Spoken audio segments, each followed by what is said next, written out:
అందరూ ఆగిపోండి.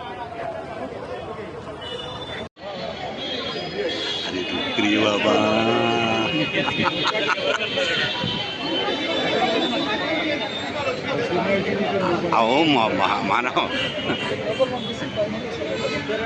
జస్ట్ ఆపేసాను ఇప్పుడు ఆపేసి ఇప్పుడు ఏం లేదు.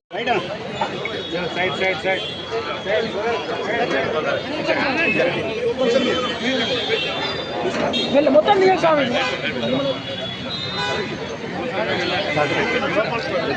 కాంగ్రెస్ పార్టీ ప్రజల అభిప్రాయం మేరకు నిర్ణయించినటువంటి నవీన్ యాదవ్ గారు నామినేషన్ దాఖలు చేయడం జరిగింది. ఈ సందర్భంగా జూబ్లీ ప్రజలందరికీ కాంగ్రెస్ పార్టీ పక్షాన్ని విజ్ఞప్తి చేస్తూ ఉన్నాం. నవీన్ యాదవ్ గారిని నవంబర్ 11 నాడు జరిగే ఎన్నికల్లో కూడా గెలిపించండి. తెలంగాణలో ప్రజాపాలన ప్రభుత్వం కాంగ్రెస్ పార్టీ ప్రభుత్వం ఉంది. అసెంబ్లీ ఎన్నికల్లో ఓడిపోయిన టీఆర్ఎస్ పార్టీ పార్లమెంటు ఎన్నికల్లో 0 స్థానాలు సాధించి ఎమ్మెల్సీ అభ్యర్థి కూడా నిలబెట్టలేనటువంటి పరిస్థితుల్లో కంటోన్మెంట్ ఉప ఎన్నిక జరిగితే కూడా సిట్టింగ్ స్థానాన్ని కాదని ప్రజలు అభివృద్ధిని ఆకాంక్షించి కంటోన్మెంట్లో గణేష్ గారిని గెలిపించినారు. జూబ్లీహిల్స్ ప్రజలు కూడా విజ్ఞతతోటి జూబ్లీహిల్స్ అభివృద్ధిని ఆకాంక్షించే ప్రతి ఓటరు ఈ ప్రభుత్వ హయాంలో జూబ్లీహిల్స్ అభివృద్ధి చేయడానికి సంకల్పించే ప్రతి ఒక్కరు కూడా నవీన్ యాదవ్ చేసుకుంటున్న బలపరచాలని కోరుతా ఉన్నాం. మాకు ఆ విశ్వాసం ఉంది. అందుకే టీఆర్ఎస్ పార్టీ దృష్టి మరల్చడానికి అనేకమైనటువంటి ఓట్ స్టోరీ లేదా ఇతరత్ర అంశాలను తీసుకొచ్చే ప్రయత్నం చేస్తూ ఉంది. అనేకమైనటువంటి తప్పుడు డిస్కషన్ పబ్లిక్ దృష్టిని మరల్చడానికి ప్రయత్నం చేస్తూ ఉంది. వాళ్ళు 10 సంవత్సరాలుగా మున్సిపల్ శాఖ మంత్రిగా కేటీఆర్ గారు హైదరాబాద్లో ఉన్నటువంటి జూబ్లీహిల్స్ నియోజకవర్గానికి ఏం చేసినారో బీజేఆర్ గారి తర్వాత అక్కడ ప్రజలకు గుర్తింపు ఉన్నది.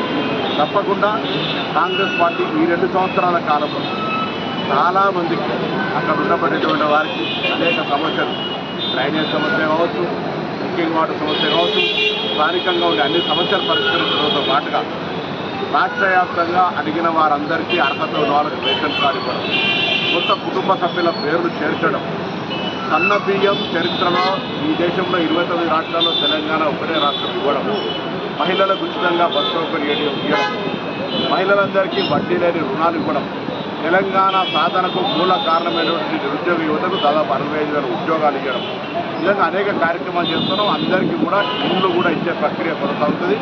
హైదరాబాద్ ఇన్ఛార్జి మంత్రిగా నవీన్ యాదవ్ గారిని గెలిపియండి.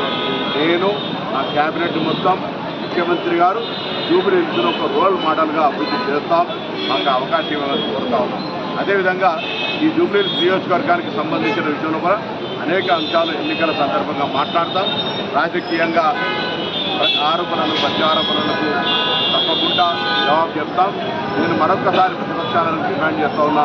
10 సంవత్సరాలుగా అటు జూబ్లీహిల్స్కు సంబంధించి అధికారంలో ఉన్న టీఆర్ఎస్ పార్టీ రాష్ట్రంలో, అక్కడి నుంచి పార్లమెంట్ సభ్యుడిగా ప్రాతినిధ్యం వహించిన కిషన్ రెడ్డి కేంద్ర మంత్రిగా ఏం అభివృద్ధి చేసిండ్రో, ఏమి 2 సంవత్సరాలు ఏం అభివృద్ధి చేసామో చర్చకు సిద్ధం. అందుకే నవీన్ యాదవ్ గారిని గెలిపియమని మరొకసారి నామినేషన్ సందర్భంగా జూబ్లీహిల్స్ అభివృద్ధి కాంక్షించే ప్రతి ఒక్కరిని విజ్ఞప్తి చేస్తాం.